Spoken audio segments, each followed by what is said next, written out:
The day my brother's voice thundered across the chapel felt like stepping into a storm I never knew I was bracing for. There he was, eyes blazing with a mix of fury and heartbreak, while dozens of startled guests slowly turned to me. I could feel each second stretch endlessly, tension pressed so tight it cut into the heart of our family. And in the swirl of it all, my sister-in-law's trembling lip, my mother's horrified gasp, that hush broken only by the trembling organ note, one thought raced in my mind. How on earth had we gotten to this point on his wedding day? I was still reeling from the echoes of his outburst when it dawned on me that I couldn't let my own anger erupt. The slightest retaliation would have turned the entire ceremony into a spectacle of shouting and tears. Everything seemed to freeze in those brief moments. The guests' wide-eyed stares, the vicar's unsettled expression, and the bride's bouquet shaking in her hands. My brother, David, was never one for open displays of rage. That was precisely what made his roar so jarring. He was the epitome of composure in our family, the calm mediator whenever tensions ran high. Yet here he was, his usually steady voice coming out in bursts of desperation and frustration. Growing up, David had always been my hero. He was only 2 years older, but he seemed to radiate this quiet confidence I could never quite match. Our father had passed away when we were very young, and with him went a lot of the normalcy in our household. My mother turned inward, swallowed by her grief, and left the two of us to figure out so many steps of our childhood without much parental guidance. David became the one who taught me how to throw a baseball, how to ride a bike without training wheels, and how to scare off the neighborhood bully by looking him firmly in the eye. He and I were a team, or at least that's how I remembered us. But something changed in our teenage years. Maybe it was the strain of taking on responsibilities far beyond our ages, or maybe it was the simple fact that we were two different personalities forced into close quarters with little support. As David applied to colleges, I felt him drifting away, off to a world of libraries, study groups, and new friends who weren't tied to our suburban bubble of grief. I wanted him to break free and flourish, truly I did. I suppose a small part of me just wished he would reach back for my hand, to guide me once more. It was in those years that a subtle tension grew between us, like a hairline crack in a pane of glass, almost invisible at first, but destined to spread. We never truly fought, but we stopped talking about our dreams with the same openness. We were each other's keepers in a way, but that closeness was overshadowed by a quiet but ever-present rivalry. David excelled at nearly everything he tried: sports, debate club, volunteering. Meanwhile, I stumbled my way through high school, trying on different identities like ill-fitting hats. Every time he sent home news of his new accomplishments, I tried to feel proud. A sliver of envy, however, constantly ate at the edges of that pride. By the time David returned from college, he was more polished and confident than ever. He had a sparkle in his eye, a sense of purpose I both admired and resented. He introduced me to his new girlfriend, Lucy, a bright, warm-hearted woman who laughed easily and made everyone around her feel at ease. Though Lucy came from a very supportive, tight-knit family, she never judged us for our more disjointed upbringing. She had a way of folding me into their conversations, her gaze as inviting as her smile. I enjoyed her company more than I cared to admit. When they announced their engagement a couple of years later, I was overjoyed for them but also unsettled. A part of me couldn't ignore how David seemed to be moving from milestone to milestone with ease, while I was stuck in an extended adolescence, unsure of who I was supposed to be or what I should do next. Though I was genuinely happy for David and Lucy, I sensed a new distance forming between us in the months leading up to the wedding. David became consumed with planning every detail, determined that everything should be picture-perfect. He wanted to prove, to Lucy's family, to our mother, maybe even to himself, that he could pull off the celebration of a lifetime. Meanwhile, I found myself entangled in a swirl of self-reflection. I was David's best man, but I felt more like an awkward understudy, unsure of my lines and stumbling through the rehearsal dinners. I didn't want to let him down, yet I couldn't shake the feeling that I was somehow overshadowed. The morning of the wedding, I woke up to a frantic text from my mother. She was anxious, and so was I. The big day had arrived, and everything seemed to be running like clockwork, except that I couldn't find David anywhere in the sprawling estate Lucy's family had rented for the event. The front garden was abloom with white roses, the tables in the reception hall were decorated with elegant centerpieces, and Lucy's relatives bustled around, adjusting final details. Everyone was too busy to notice my growing unease. In a panic, I wandered from room to room, eventually finding David alone in a back corridor. He was pacing, tie half undone, eyes pinched with worry. "You okay?" I asked quietly, stepping closer so I wouldn't startle him. He spun around, and I saw something in his eyes I rarely saw there: fear. For a moment, I thought he might confide in me, spill whatever anxieties he was bottling up. Instead, he merely sighed, forced a small smile, and said, "Just nerves. It's a big day. Don't tell Lucy, all right?" He looked at me as though I were still a child, in need of reassurance, or as if I might cause more trouble than I could solve. Then he squeezed my shoulder, mustered a grin, and walked away. That brief exchange lingered in my mind for hours. Even as we took our places in the chapel, greeting guests and smoothing out wrinkles in our suits, I felt that David was living in a separate world of concerns. Lucy arrived, radiant in her gown, arm in arm with her father. The music soared, the guests rose to their feet, and I tried to lose myself in the majesty of the moment. But my eyes kept darting to David, who wore a 1,000-yard stare beneath his polished smile. Then, in a flash, it all fell apart. The wedding vows had just concluded, and they were about to kiss. Suddenly, David's attention snapped to someone in the pews. His expression went from blissful to panicked in the time it takes for a single heartbeat.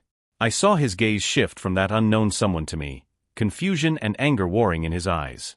Before I could even process what was happening, he dropped Lucy's hands, whirled around, and demanded in a voice that could rattle the rafters, "How could you do this? I trusted you." I froze. The entire chapel seemed to hold its breath. My heart hammered so loudly I was sure everyone could hear it. My mother's mouth fell open in shock. Lucy looked as though the ground under her feet might give way at any moment. A wave of horrified murmurs rippled through the pews as David glared at me with ferocious intensity, waiting, maybe daring me to respond. I had no clue what he was talking about. My mind raced. Did he think I had sabotaged the wedding somehow? Had I let a secret slip? I'd been so consumed by my own anxieties about letting him down that I never suspected there could be an actual betrayal. Yet the look on David's face was so certain, so convinced of my guilt. I tried to form words, but my throat was sand-dry and locked up. My cheeks burned under the weight of the collective stares. In that moment, I felt more helpless and confused than I ever had in my entire life. A million questions rippled through my brain. Had Lucy said something to him? Was this about the finances for the wedding? Or something from our childhood that had resurfaced on the most important day of his life? My stomach clenched at the thought. The second his voice died away, the guests began to rustle, leaning forward in the pews. Some quietly admonished their neighbors for whispering, while others simply stared at the spectacle unfolding before them. The organ music stopped, creating a silence so profound that my ears rang. I wanted to scream that I had no idea what was happening, that I was as stunned as he was. But the words got tangled in my throat. I looked around, desperate for a clue. Maybe Lucy's family or our mother knew something I didn't. The hush in the chapel pressed in on me, suffocating. My heart lurched painfully. David's gaze burned a hole straight through me, demanding an explanation I couldn't give. Then his best man, our cousin Mark, took a slow step forward, his face pale but determined. He cleared his throat, looking from David to me, as though he was about to drop a bombshell that nobody in this church could have anticipated. At that instant, I realized my life was about to change forever.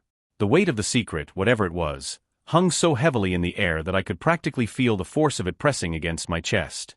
If David's shattered trust was directed at me, it must have been triggered by something so significant, so shocking, that it had the power to fracture our lifelong bond.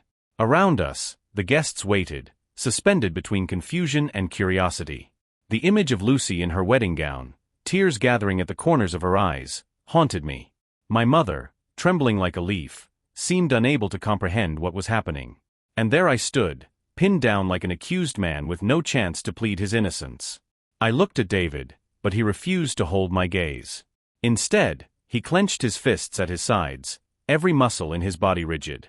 Mark, the best man, inhaled sharply, squared his shoulders, and prepared to speak. In that charged breath between realization and revelation, I felt my entire life tilt on its axis. I knew, without understanding the specifics, that nothing would be the same after this wedding day. Whatever truth Mark was about to unveil would either destroy us or set us free. A hush fell over the chapel. I could feel my heart thrashing against my ribs as Mark stepped forward, every eye in the room locked on him. He was David's best friend, a cousin who had grown up practically in our backyard. While David and I had drifted in and out of each other's orbits, Mark had been our constant. He was the cousin who brought us together for movie marathons, The one who smuggled soda and candy into our yard late at night so we could watch meteor showers without anyone spoiling our fun. Even after David went off to college and I struggled to find my path, Mark always had a kind word for me. So to see him stand there, pale as a ghost, made the entire situation even more terrifying. Mark cleared his throat, his hands trembling at his sides. "David," he began, then paused as though even uttering my brother's name was a challenge. "You need to know that what you've been told isn't true." He darted a glance at me. The rest of the congregation seemed to disappear, blurred faces blending into the background, as my attention narrowed to the two men I cared about most, my brother and our cousin. "What are you talking about?" David's voice cracked. He tried to maintain his anger, but the tremor in his words betrayed him. His gaze shifted wildly between Mark and me. "I saw the evidence. I know it has to be him," he declared, pointing a trembling finger in my direction. "He's the only one who could have." "Stop." Mark's voice was soft but carried unexpected authority. In that single word, he seemed older, wearier. "I was the one who brought it to your attention, David. But there's a reason I did it right before the ceremony." The confusion in David's eyes deepened. My stomach knotted, a sour taste rising in my mouth. I still had no idea what it was. All I knew was that David believed I'd betrayed him in some unimaginable way, and Mark was now insinuating that he played a part in feeding David that belief. Lucy's father, who stood at the front of the chapel, placed a comforting hand on his daughter's shoulder. She looked near tears, her cheeks flushed with humiliation and fear. Some distant part of my mind recognized that we were well past the conventional end of the ceremony. They had already been pronounced husband and wife, technically. Yet we were all standing around like time had come to a shuddering halt. Mark's gaze flicked from the crowd to David, then finally to me. "I found something in your emails," he said, addressing David but never taking his eyes off me. "You asked me to check for last-minute wedding confirmations because you were too busy." I stumbled onto a thread that, he paused, drawing in a shaky breath. It looked like emails between him, he jerked his head in my direction, and Lucy. The content was personal. A collective hush. A gasp. My throat went cold, and the floor seemed to drop away. This was about Lucy and me?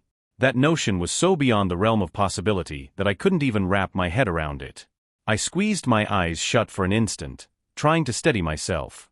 The idea that Lucy and I could ever be secretly communicating behind David's back, let alone in an intimate way, was preposterous. David knew I had a soft spot for Lucy, but it was always purely platonic. I respected their relationship too much to ever consider crossing any line. The notion that I'd be flirting or conspiring with her behind his back was unthinkable. But David's furious expression said he believed it. The betrayal in his eyes made my chest tighten. That was what this was about? He thought I had made a move on Lucy, that maybe I'd tried to sabotage their relationship or even steal his fiancée. My pulse thundered in my ears as I tried to find my voice. "That's insane," I rasped. "I would never." Mark held up a hand, cutting me off. "I know," he said, his voice heavy with regret. "At least now I know." Lucy was openly crying now, her mother hovering behind her, trying to soothe her.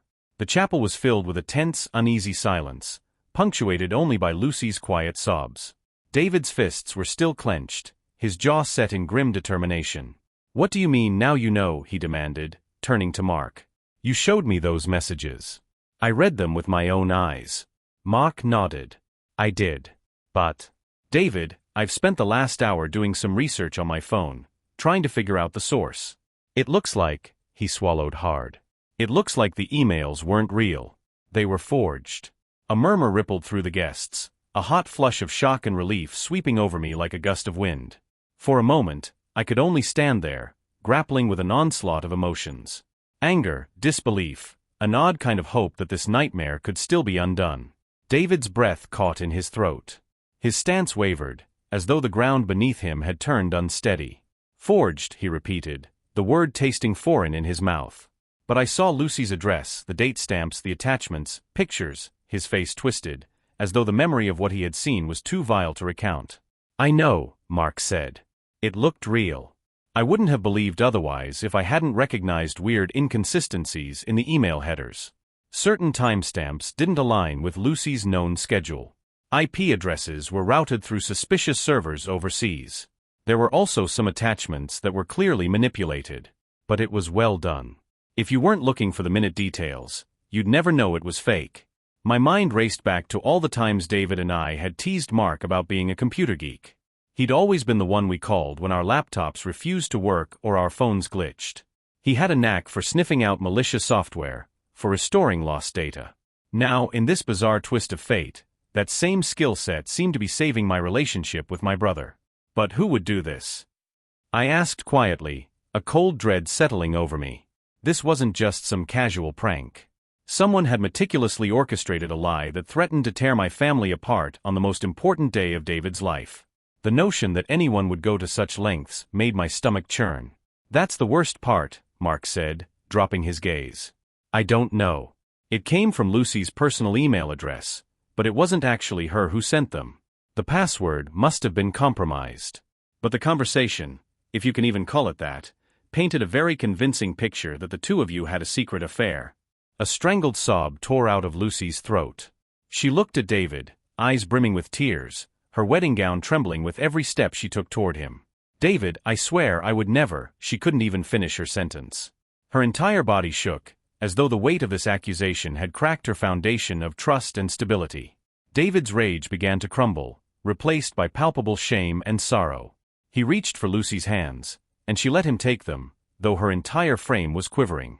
I'm so sorry, he breathed, wrapping her hands in his. I was so certain I'd lost you, lost everything, to some twisted betrayal. I should have known better. His voice was hoarse with regret. Their moment of reconciliation, tender as it was, struck me with a pang of envy and relief rolled into one. Watching them cling to each other reminded me that they had something special, something that shouldn't be tainted by vile manipulations. But that moment also brought me back to my own sense of devastation.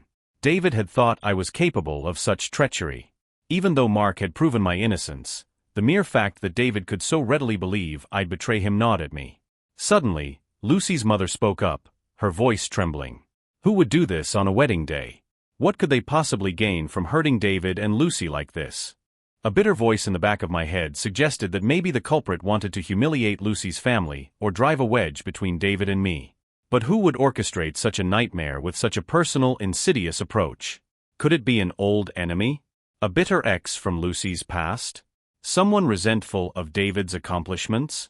Our mother, silent and ghost-like, stood in the front pew with her hands pressed over her mouth, looking at us with tear-filled eyes. I knew she wouldn't have done such a thing. She might have had her faults, but she wasn't malicious. Amid the swirl of confusion, another voice piped up from the back of the chapel, someone I hadn't even noticed in the crowd. It was Lucy's cousin Beth, a tech-savvy journalist who'd flown in from out of state. Maybe it was someone who had a direct grudge against your family, she suggested, stepping forward. Before I came, I heard some rumors. The estate you rented for the wedding, it belongs to Lucy's friend, doesn't it? I also heard you fired a wedding planner last month. Could she have held a grudge? David's brow knit. We did have some disagreements with the planner, but sabotage on this scale? He shook his head. She threatened legal action over breach of contract. She never threatened something like this. Lucy's voice, still wobbly, chimed in. And forging entire email threads? That takes either serious skill or serious connections. It's not just an impulsive act of revenge, it's calculated. I felt a chill run down my spine. Whoever did this had planned it for weeks, maybe months, ensuring that their fabricated evidence would land in David's hands just before he said his vows. The very thought of that level of malice made me dizzy with anger. In the midst of it all, I became aware of the congregation shifting. Some people coughed uncomfortably, others whispered to one another. The older guests, especially, looked exhausted by the drama, anxious for a resolution.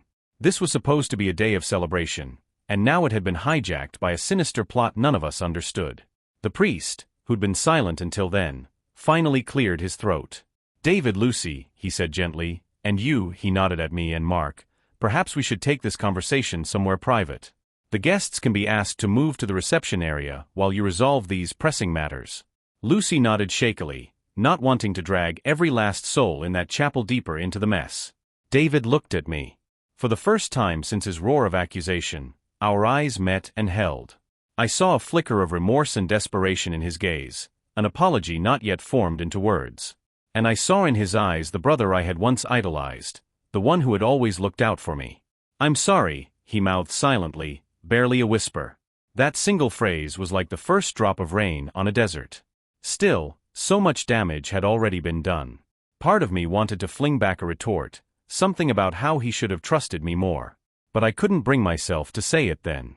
There would be a time to air those grievances, but not in front of the entire congregation. Taking a deep breath, I nodded. "Let's go," I said softly.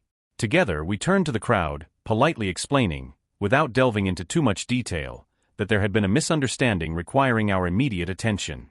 We thanked them for their patience and asked them to proceed to the reception hall. Lucy's family members, though visibly shaken, managed to keep some semblance of composure, guiding guests out of the chapel. A low buzz of murmurs filled the air as everyone tried to make sense of the fiasco they'd just witnessed. Soon it was only the immediate family, the priest, and a couple of close relatives, Mark included, left inside the chapel.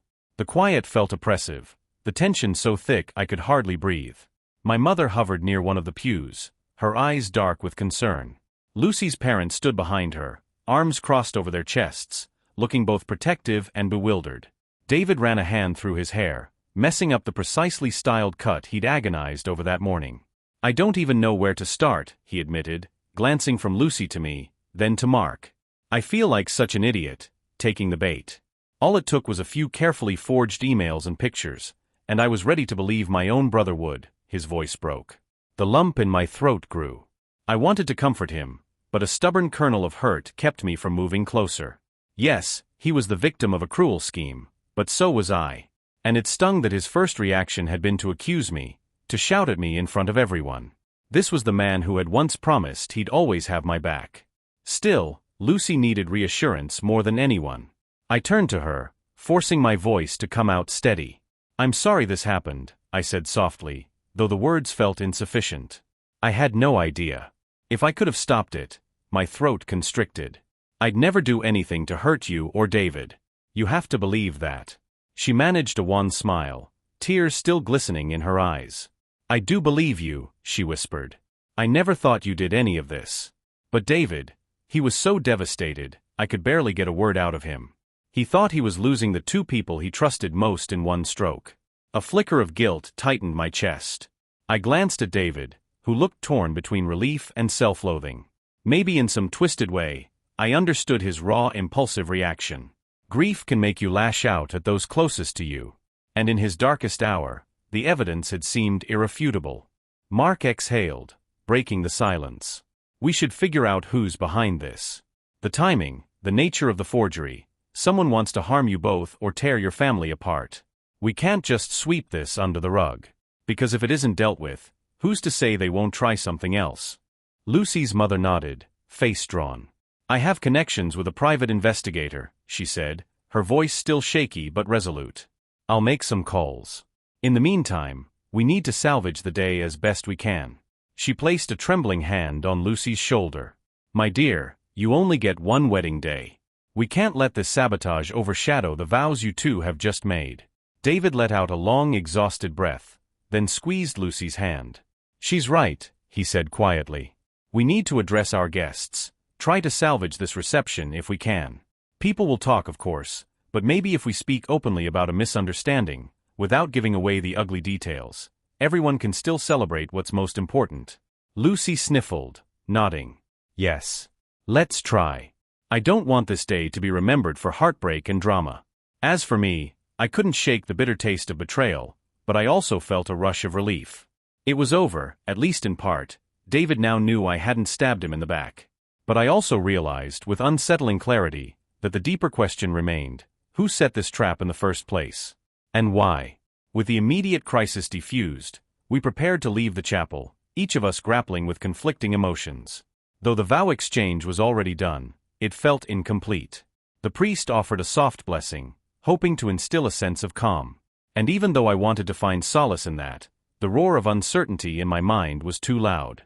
Just before we stepped out to join the guests in the reception hall, David rested a hand on my shoulder, halting me. Lucy continued forward, guided by her parents, giving us a moment of privacy. Mark hovered a few feet away, uncertain whether to join or to grant us space. "Hey," David murmured, eyes lowered. "I want you to know. I'm sorry. Really sorry. No matter what evidence I saw, I shouldn't have believed you capable of that. It was a lapse in judgment, my worst moment. And I know I can't take it back. The raw remorse in his voice took the edge off my anger. I inhaled deeply, feeling a swirl of relief, hurt, and love. I understand you were scared, I said, meeting his gaze. But it hurt, David. A lot. I know.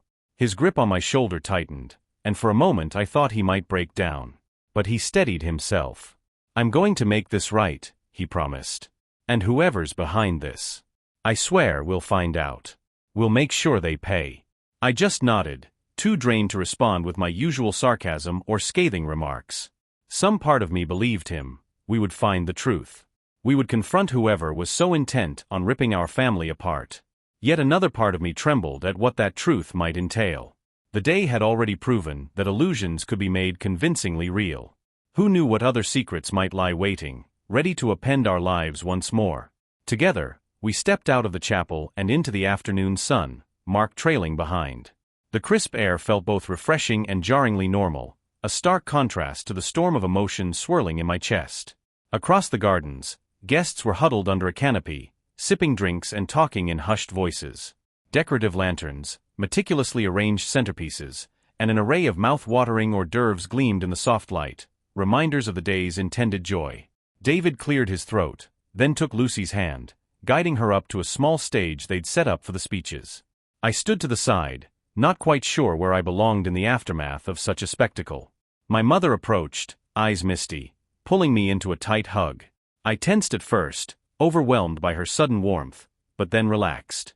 This entire fiasco had shaken all of us. A mother's comfort, imperfect though it might be, was still a balm. "Thank God you're all right," she whispered, pressing her cheek to mine. I was so afraid. I nodded, swallowing hard. Me too. Then, in front of the subdued crowd, David lifted the microphone and spoke. "Friends, family," he began, voice trembling with a raw mixture of relief and lingering pain. "We had a bit of confusion earlier." He glanced at Lucy, who gave him a supportive nod. "But what's important is that Lucy and I are truly happy to be here together, and we want to share this day with all of you. We appreciate your understanding and your kindness." Lucy took the mic, her voice shaky but resolute. "Life doesn't always go perfectly," she said, blinking back tears. "But sometimes, the challenges remind us of what truly matters." She squeezed David's hand. "And all that really matters is that we love each other and want to spend the rest of our lives together. So thank you for being here, for celebrating with us, and for accepting that sometimes a wedding day can have unexpected twists." A collective breath of relief rustled through the crowd, followed by scattered applause. People were clearly curious. Some looked downright mystified by what had transpired, but for now, they seemed content to give the bride and groom a chance to salvage the celebration. The band picked up a soft tune in the background. Servers cautiously made their rounds, handing out champagne for toasts. I lingered near one of the rose-laden arches, sipping a flute of sparkling cider with trembling hands. My mind whirled with unanswered questions. Mark sidled up to me, his brow furrowed. "Hey," he said softly, "I'm sorry too. I should have double-checked everything before I told David.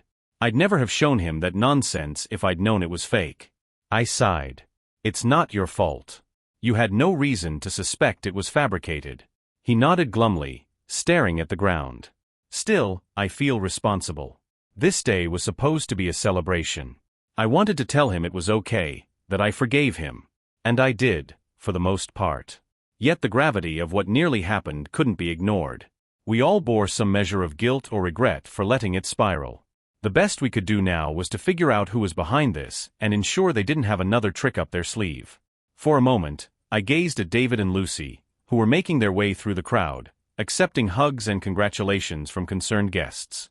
They tried to put on brave faces, but the strain was evident in their smiles. My heart clenched at the realization that their wedding day, this magical moment they dreamed of, would forever be tainted by the memory of betrayal and confusion. I was so lost in thought that I nearly jumped out of my skin when a hand tapped my shoulder. It was Lucy's cousin, Beth. "Hey," she said, her voice subdued. "I'm so sorry about what happened back there. But if it helps, I might know someone who can trace the source of those emails. I do investigative reporting for a living. I have contacts who can dig deeper than the average private investigator." My eyes widened. "Really?" She nodded, the faintest hint of a smile on her lips. Give me whatever details you can. Copies of those emails, timestamps, IP addresses, anything Mark found. Let me see what I can do. In that moment, a small spark of hope flickered in the pit of my stomach. Perhaps there was a way to unravel this mystery before it grew roots too deep to pull out. Perhaps we could salvage not just the wedding day, but also the fragile sense of trust one had with David. Thank you, I said earnestly. I'll get those details to you as soon as possible. Beth squeezed my hand, then melted back into the crowd, leaving me alone with my roiling thoughts. In the distance, the sun was just beginning its gentle descent, casting long shadows across the manicured lawns. The lilting music, the soft chatter, the clinking of champagne glasses. On the surface, it looked like a normal wedding reception, but I could sense the underlying tension. People were waiting for another eruption, uncertain if the crisis had truly passed. David caught my eye, then made his way over, leaving Lucy in the comforting embrace of her parents. He stood before me, awkward and uncertain, like he was stepping onto a minefield. Hey, he said again, quietly. So, how are you holding up? I pursed my lips, letting a slow breath escape. I'm okay, I guess. A little shaken. He nodded, running a hand through his already disheveled hair. I know this is a lot to ask, but can we just try to push forward for Lucy's sake? She's holding it together, but she's fragile right now. It kills me to think I nearly ruined our wedding day with my rage and suspicion. A pang of sympathy jabbed at me. Despite my lingering hurt, I could see the sincerity etched into every line of David's face. He was genuinely remorseful and desperate to make the best of what remained of this day. Of course, I said softly, clapping a hand to his shoulder. We can talk about everything else later. Today belongs to you and Lucy. For the first time that day, a real smile tugged at the corner of David's mouth. A small, tentative gesture, but genuine. Thank you, he whispered. You'll always be my brother. His words resonated in a place deep within me, stirring memories of better days. Days when we played catch in the backyard, laughing at our inside jokes, safe in the knowledge that we had each other's backs. I missed that closeness. Maybe, despite everything, we could find our way back there someday. Leaving the tension behind, we both drifted into the reception, welcoming the swirl of music, laughter, and the faint clink of glassware. The sun's final rays washed over the estate, painting the horizon gold and pink. For a few precious moments, we allowed ourselves to embrace the celebration, toasting to David and Lucy's love, forcing the shadows of betrayal to the back of our minds. Yet, through the toasts and the congratulatory smiles, a single question throbbed like a drumbeat in my mind. Who wanted to destroy my brother's wedding and why? The stage was set for a deeper investigation, and I knew that whatever answers we unearthed next would be more shocking than any of us could anticipate. The first few weeks after the wedding passed in a strange blur. On the surface, David and Lucy's married life had started, replete with the usual tasks of sending thank you notes, returning borrowed decorations, and settling into the mundane routines of shared living. If you only glimpsed them on social media, you'd assume they were basking in newlywed bliss, posting pictures from their brief, hastily rescheduled honeymoon and sharing silly anecdotes about cohabitation. But beneath that curated veneer, the three of us, David, Lucy, and me, were consumed by a single question: who would sabotage their wedding with such a vicious lie? Despite our attempts to move forward, the specter of that betrayal loomed constantly in the background. Every so often, I'd see a flicker of pain in Lucy's eyes when the topic of trust surfaced. Even David, who did his best to be the upbeat, confident husband Lucy deserved, was prone to bouts of introspection and guilt whenever he remembered how he'd lashed out. As for me, I was stuck in an odd limbo, relieved to have cleared my name, but still angry that David had even considered me a suspect. Our relationship had yet to fully mend. The first clue. It was about 2 weeks after the wedding when I received a cryptic message from Lucy's cousin Beth, the investigative journalist. All it said was, "Call me when you can. Found something." Heart-hammering, I pressed her number on my phone. My mind flashed through every scenario. Maybe she'd uncovered a random hacker for hire, or perhaps an old friend with a chip on their shoulder. But as soon as Beth's voice came through the line, I could tell she was brimming with even bigger news. I traced the IP addresses used to create those fake emails, she announced, skipping any greeting. They were routed through multiple international servers to obscure the origin. But I found a glitch. Someone messed up the routing on a message. That glitch gave me a partial local IP that points to a location just outside your hometown. A chill prickled at the back of my neck. You're serious? I whispered, stepping into the privacy of my bedroom and shutting the door. Dead serious, Beth replied. It's definitely local, not overseas like it was designed to appear. Do you have an address? Not precisely, but it pinpoints to a specific neighborhood, one with a limited number of houses. I could get more details if I run it by a contact in law enforcement, but that'll take time, and I didn't want to wait without telling you. My thoughts whirled. Someone local. If it was a vendetta, who in our smallish community hated David or Lucy enough to sabotage their wedding? We'd all grown up together in the same suburban sprawl, our families having known each other for years. Sure, we had a few petty rivalries in high school, but forging entire email threads? That was next-level vicious. I thanked Beth profusely, promising to pass the information on to David and Lucy. Then I walked around my apartment for almost an hour, phone still clutched in my hand, trying to piece together who might have engineered such a cruel plot. The wedding planner had come to mind, but her business was located in a different part of the state. Lucy also had an ex-boyfriend from high school who'd once thrown a minor tantrum about her engagement, but he lived 3 states away and had zero known ties to that neighborhood. By the time I sat down with David and Lucy in their cozy living room later that day, my nerves were on edge. The living room still had half-opened wedding gifts stacked against the wall, an odd reminder that their celebration had been tainted from the start. Confronting the possibilities. David's jaw tightened when I told them about Beth's discovery. He rubbed his temple, frustration etched into his features.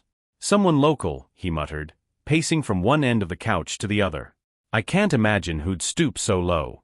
The only serious disagreement Lucy and I had was with that wedding planner, but she's in the next county, and we parted ways pretty formally, just a contract termination. Not enough to incite this level of sabotage, surely. Lucy looked unconvinced. We can't rule her out yet, David. She might have local contacts or an assistant who lives in that area. Remember how angry she was when we refused to pay the additional rushed fee? She threatened to ruin us on social media. Lucy's voice wavered, her eyes flitting from David to me. It might sound silly, but what if she escalated from negative reviews to forging emails? A heavy silence settled. It was possible, but something about it didn't quite fit. When my mind drifted back to the day in the chapel, I recalled the blazing fury in David's eyes, an emotion so raw it could only have come from deeply personal betrayal. Would a disgruntled service provider know how to target him that precisely, exploiting his biggest insecurities about Lucy and me? Mark, who had arrived halfway through the conversation, scratched his chin. What about someone who's close to the family? A distant relative with a grudge? Or maybe an old classmate who's jealous of David and Lucy's success? People can harbor resentments for years. David's posture sagged. I can't believe we're discussing this. We sound like we're in some twisted detective novel. He sank onto the couch, burying his face in his hands. I just want to move on and be happy with my wife. Lucy lowered herself beside him, resting a comforting hand on his shoulder. The day's events had exposed vulnerabilities David didn't know he had, and it was taking a toll on both of them. But we all knew ignoring this threat wouldn't make it vanish. As if to confirm our suspicions, a new wave of anxiety hit less than a week later. An unmarked envelope appeared in David and Lucy's mailbox. Inside was a single printed page, a fake screenshot of social media messages, again insinuating that Lucy had been in contact with me long before the wedding. The forging was sloppy this time, almost rushed. But it was enough to rattle David and Lucy badly. The second attack. This is insane. Lucy cried, crumpling the paper in her hands. They're still at it. She looked on the verge of tears, her faith in the sanctity of her marriage once again shaken. Even David, who'd sworn never to be duped again, went pale at the sight of those manufactured messages. He forced out a bitter laugh, as if mocking the liar's attempt. Nice try, he muttered at the paper, but we're not falling for it this time. Yet, though his words were brave, his trembling fingers betrayed how deeply rattled he was. We immediately called Beth, who instructed us not to destroy the document. Keep it as evidence, she said. I'll see if I can lift anything, like what printer was used, or if there's any trackable watermark. The call ended with Beth vowing to redouble her efforts, even if it meant leveraging every contact in her investigative arsenal. Meanwhile, Lucy's father, who had been furious from the start, hired a private investigator who specialized in digital forensics. The PI confirmed Beth's findings. There was indeed a local origin for these forgeries, though pinpointing the culprit's actual address was tricky due to multiple proxies.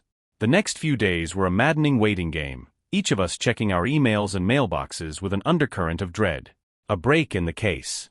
About a month after the wedding, just when our collective patience was wearing thin, Beth called again, her voice crackling with excitement. "I've got a suspect," she declared. "The local IP that was used? It's connected to a small co-working space in the industrial district.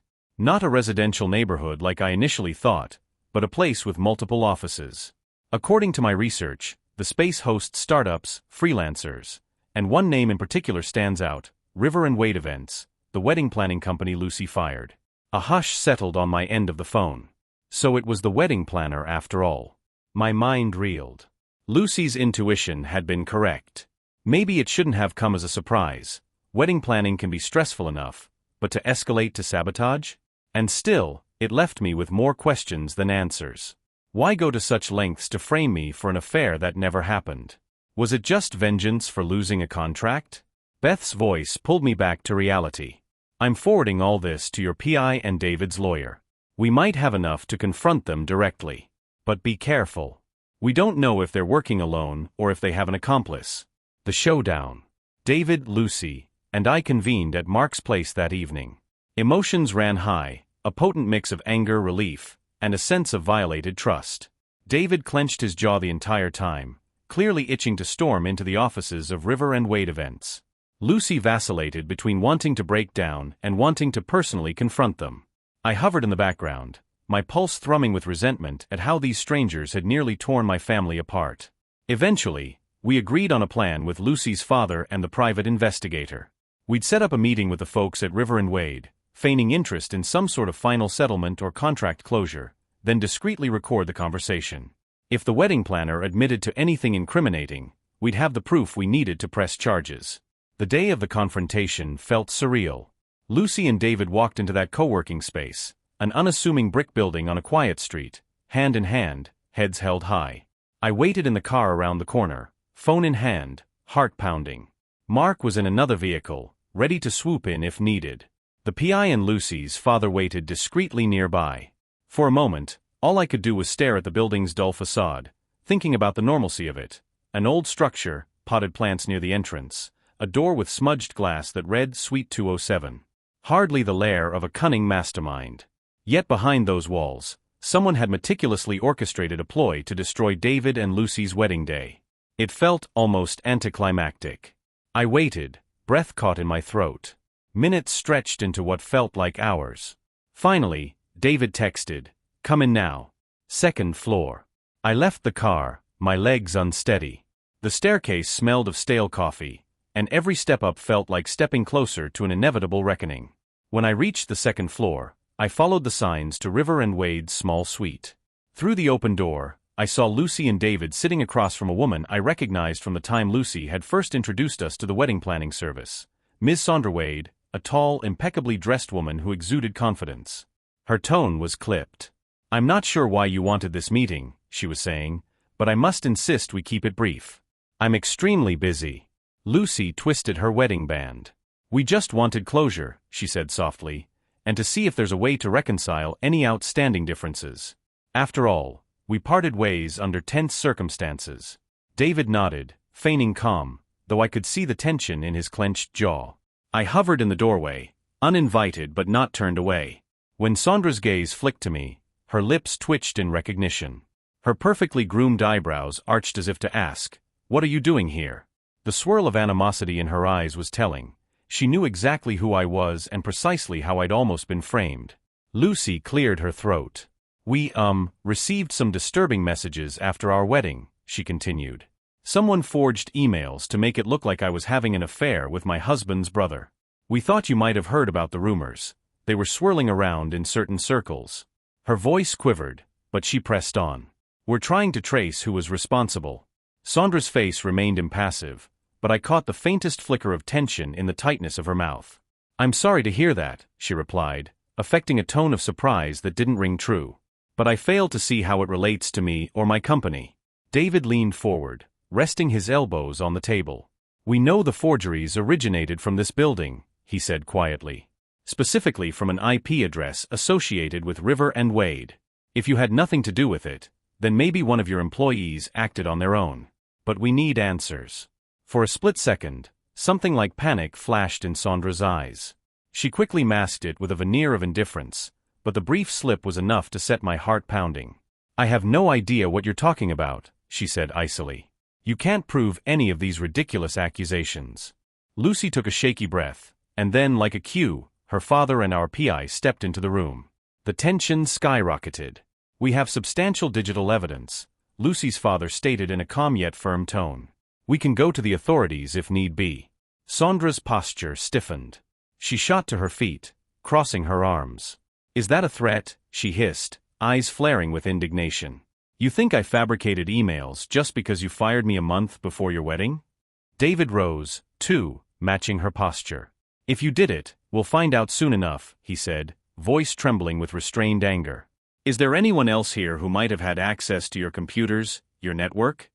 Sandra scoffed. My staff is minimal.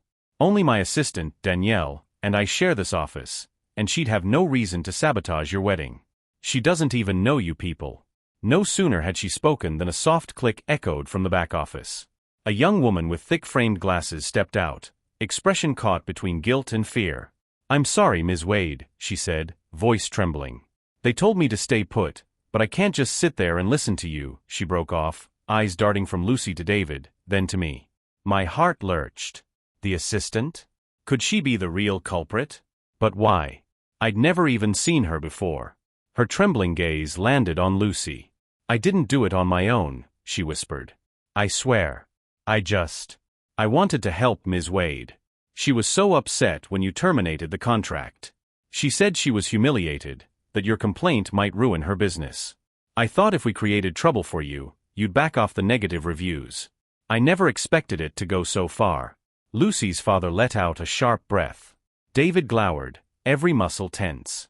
Sandra stood rigid, glaring at her assistant. You fool, she hissed. What are you saying? Danielle twisted her fingers. I'm sorry. I only did as you instructed, looking up ways to forge emails, paying someone online to manipulate the screenshots.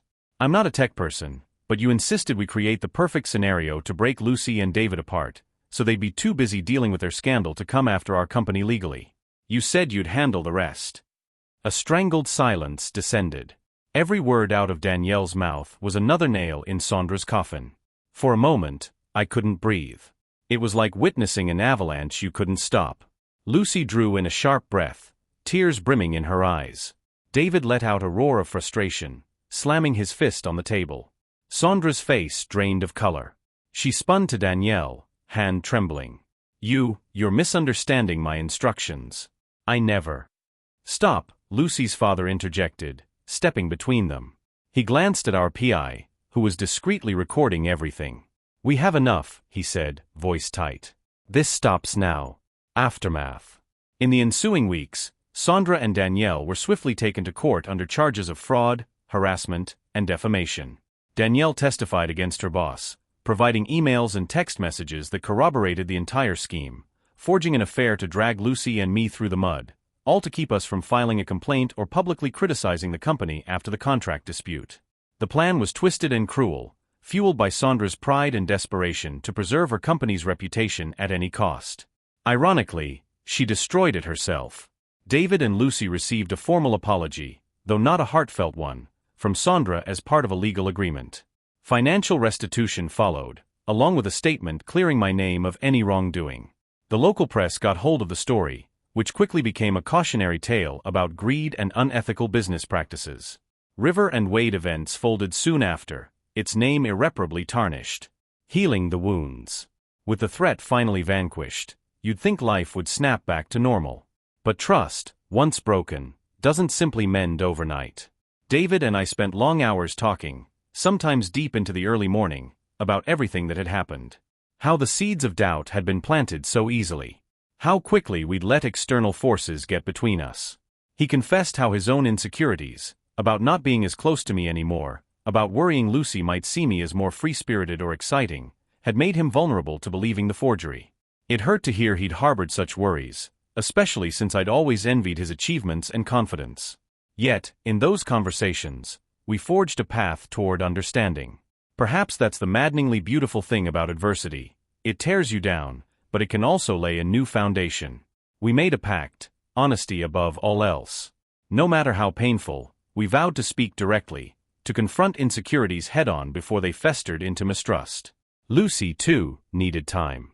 She wrestled with her own guilt for not having recognized signs of David's insecurities and for feeling that, as soon as the fiasco erupted, she'd somehow failed him as a partner. They sought counseling, both as individuals and together, to navigate the emotional scars left behind. Lucy's parents were supportive, offering them space to heal while also celebrating that justice had been served. Over the weeks, the tension between us gradually softened.